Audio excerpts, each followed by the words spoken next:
For the first 30-point game of his NBA career, and it only took 9 games. In the Pelicans' win over the Trailblazers, he shot 10 for 17 from the floor on his way to 31 points, 9 rebounds, and 5 assists, proving over and over again that he's just too explosive, quick, athletic, and good at moving in space to be stopped by opposing defenses. Now, on one hand, we say, boy, he's doing this in just 9 NBA games. But on the other hand, we can say, it's only been 9 NBA games. So, Stephen A., can Zion still win the Rookie of the Year at this point? I think he has a chance. I think he has a chance, and I'm shocked that I'm having to say that, but I definitely think that he has a chance. Here is the reason why. It's the combination of these two things. Number one, he's already been sensational. He's averaging 21 and 7. We see them climbing the charts, but here's where it gets very, very interesting. Max, they've won 3 straight in 6 of their last 8. They're 23 and 31. They're 4.5 games back of the 8th seed. And who's the 8th seed? The Memphis Grizzlies. Who's leading them? Ja Morant. And so we've been looking at Ja Morant and the way that he's been balling, and it's been a foregone conclusion because Zion has been out. The way that Ja Morant has been balling, that he inevitably will win Rookie of the Year. But a funny thing happened. Just last week or a few days ago, if I recall correctly, New Orleans handled Memphis considerably easily. And so when you look at it from that perspective, as they continue to climb the charts, if they ultimately end up capturing that 8th seed because Zion is playing lights out, it would have to be to some degree at the expense of Memphis, who's holding the 8th seed as we speak, which means that somewhere along the way, if Ja Morant falls off, and Memphis, as a result, follows suit, and they fall off. And New Orleans elevates, captures the 8th seed, with Zion playing the way that he plays. Who the hell you think is going to vote against him? They're not going to vote against him for Rookie of the Year. So the key here in all of this, for this particular segment, is to send a message to Ja Morant. And this is a beautiful message because we're not being negative about either of them. Both of them are sensational. I've been incredibly impressed by what I've seen from both of them, and I'm proud of both of them.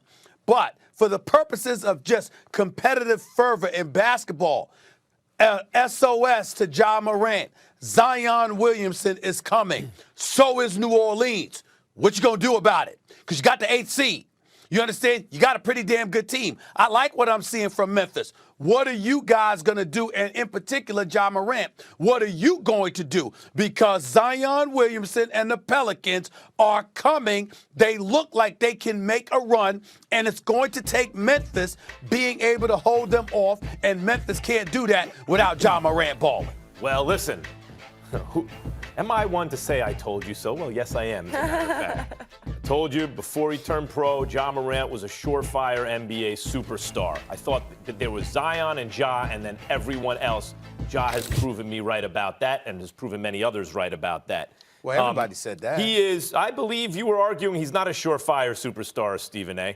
But we can go back and look. Who? 17. If the tape says I'm wrong, I will stand corrected. We can get the tapes. Yeah, that's it. No. 30. I'm saying, what did I say? I'm asking you said he's you, not what a did I say? surefire superstar. You can't say that based on what you saw in college. No, Ja.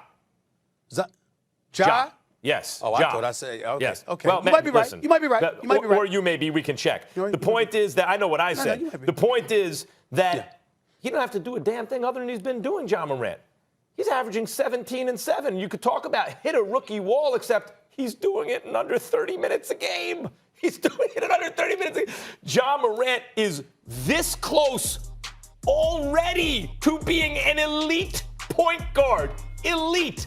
This man was compared to Russell Westbrook coming out because of his aggression, but I never saw just a pure Westbrook comparison. I know what they meant about the aggression, but he also had like the patience and rhythm of like D'Angelo Russell.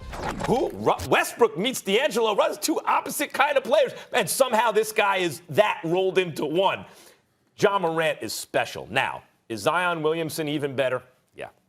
Zion Williamson is a physical freak. He was a man among boys in college, and in the NBA, he's a monster among men, right? When you drop 31 and 28 minutes as a rookie in your 9th game, is there a higher league than the NBA that Zion Williamson that someone can challenge this dude? It's ridiculous. But Stephen A., people get suckered by the All-Star break like it's the midway point. Only 30 games left. There's not enough season left for Zion. If he were twice as good as Ja Morant, okay. But he's not. He's better. There's no such thing as twice as good as Ja Morant. He's not going to catch him. There's just not enough time. Too much of the season went by. Well, listen, what I'm saying to you, Max, is this. Here's where I think you're wrong. It is enough season if they catch Memphis, because what I'm trying to say to you is this. If Ja Morant was in the Eastern Conference, right, then that's a different ball game. He ain't catching Ja Morant. Here's the problem. They're both in the same conference, and they're both battling for the same thing. So if Zion and the Pelicans elevate themselves and they catch Memphis and knock Memphis out of the picture, they're 4.5 games back.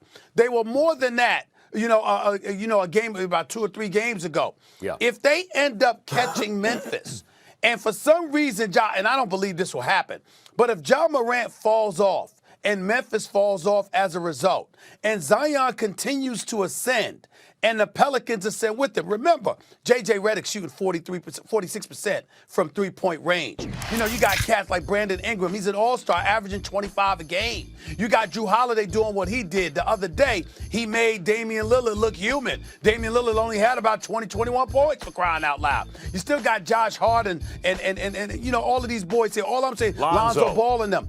I'm saying to you, if the Pelicans continue to ascend with Zion, I hear you. Memphis descends. No, then that's I hear a different you. ball. I hear you. That will put Zion number 2 in the Rookie of the Year.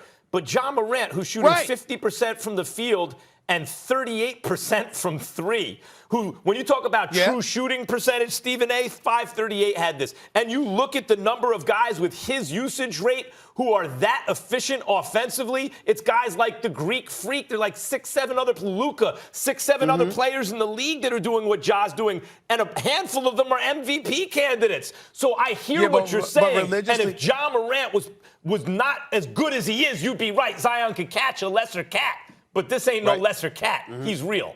Guys, but here's the problem. But hold on, Roz. Max is forgetting something, and Roz, I would dare say, as somebody that covers the NBA, you might be forgetting something as well. We religiously talk about those young players hitting a wall. Ja Morant has been playing all season.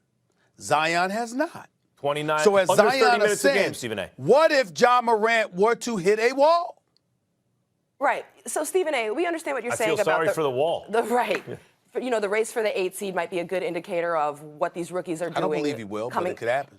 For the Rookie of the Year. But another way we often compare people in the MVP race, we compare their supporting cast and their teams. So which of these 2 rookies has a stronger supporting cast and team? Ja Morant or Zion? You know what? It's hard for me to say because the Pelicans look different with Zion. When we watched them, they were struggling early in the year, but ultimately, again, Zion has been there. They won 6 of their last 8 games. I'm just looking at Zion with Redick, with Brandon Ingram and those boys, the coaching of Alvin Gentry. I appreciate the coach, Taylor Jenkins, the job that they're doing in Memphis. I really, really do. And maybe I need to pay more attention to some of their players because I know they've got some talent. But right now, if I had to just look at it, I would say New Orleans. By far. By the way, I don't think that this is to Ja's credit. They do not. Jaren Jackson, apologies to coaching and the other players because they have some pieces. This was supposed to be a really bad team. Dylan Brooks on paper, there's no way they should be in the 8th seed. That is the effect of Ja Morant and the job he's done because the Pelicans on paper are way more talented. The Pelicans have some crazy studs on that team. Brandon Ingram is not even absolutely. Brandon Ingram is 25 points a game playing defense, hitting threes, multiple positions. In fairness to Memphis, considering they got a new coach, considering their young squad, I don't think we've paid nearly as much attention to Memphis as we have to New Orleans. You're right, to judge and then you add Drew Holiday and who they are and what they're made of. Name recognition, We got to wrap this up, guys. But I definitely think, to Ja Morant's credit, the rise of the Grizzlies is really in part to what he's been able to do this season. All right, still to come, yesterday's appearance by Knicks consultant Steve Stout sparked some controversy that included a response from the team. You won't want to miss this discussion. And up next, Keyshawn Johnson joins us to react to the latest on Cam Newton's status with the Panthers. We'll debate the best move for Cam after the break.